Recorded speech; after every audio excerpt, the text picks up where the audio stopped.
The town of New Milton, as we know it, breathed life in 1888. Milton Parish, as it was known, was a relatively small village consisting of farms, the parish church of St Mary Magdalene. This is the church as we see it today. And also a couple of coaching inns, the Wheatsheaf and the George. Both buildings still survive. This is what both buildings look like today. The actual beginnings of Old Milton date back to Anglo-Saxon times. But up to the installation of the railway in 1881, the population was 1,489 people. By 1891 it was 1,670.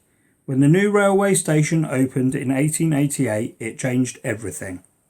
This is the station master's house and the entrance to the station as we see it today.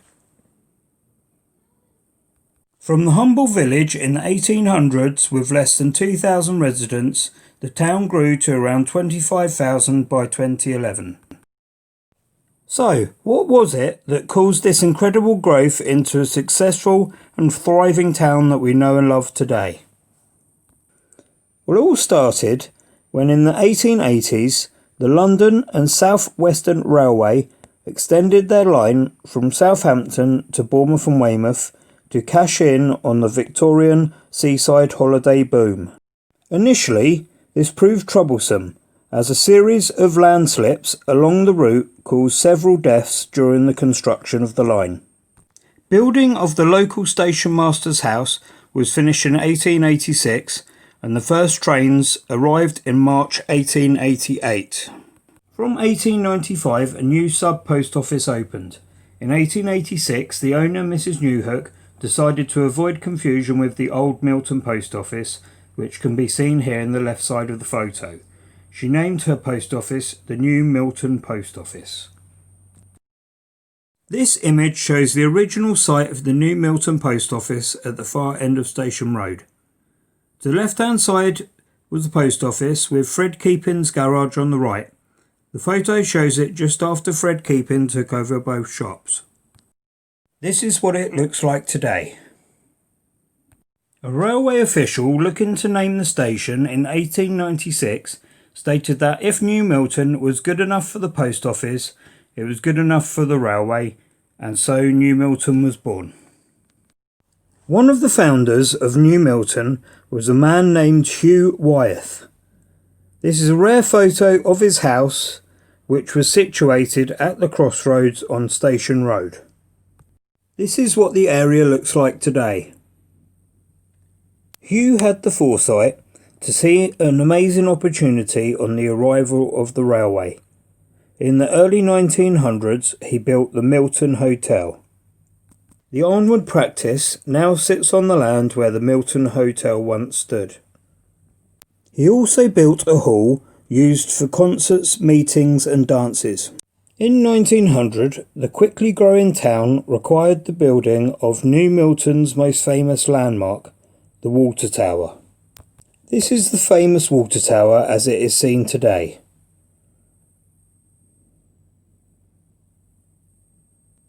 In the early decades of New Milton's life, the first parade of shops was built on the west side of Station Road. There was a stationer, a bookshop, a grocer's, a chemist, and a branch of the Wiltshire and Dorset Bank. This is what the shops look like today. In 1920, an area of land named Whitefield was purchased through public subscription for £850 from the landowner Mr. Hayward, and given free to the people of Milton Parish.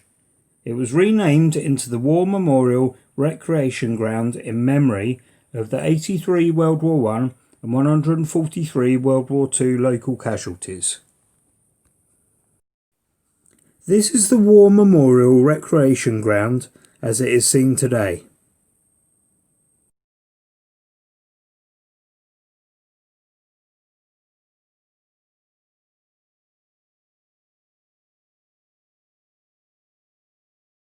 Later, a local resident, Mr. Matson, gave the area of land to the north of the recreation ground, seen here circled in red, for the building of a bowling green and a tennis court.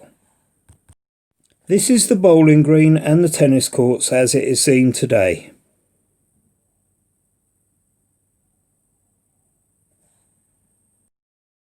As the trains thundered up and down the tracks, the town continued its growth. In 1928, the town acquired its own newspaper, The Advertiser, which is still in print today. As the population of the town grew, the need for a new school was needed. In 1939, Ashley Secondary School was built. This was followed by Arnwood Secondary School in 1970. As the years ticked by, the development of cheaper and more reliable automobiles meant that trains became less popular. But this did not mean the end of the railway. People still relied upon trains, as they do today, to travel to work, to go on holiday to the coast, or just as another form of daily transport. By 1979, New Milton Town Council had begun, but it wasn't until 2004 that New Milton finally got its own town hall. The main line railway has changed companies over the years and suffered a slow decline, but the railway that New Milton is still a big part of is still going strong. And a visit to the station today still shows the original buildings which gave birth to the lovely and ever-growing town of New Milton in Hampshire. Thanks very much for watching. If you've enjoyed this video, give it a like and hit that subscribe button to get more great videos.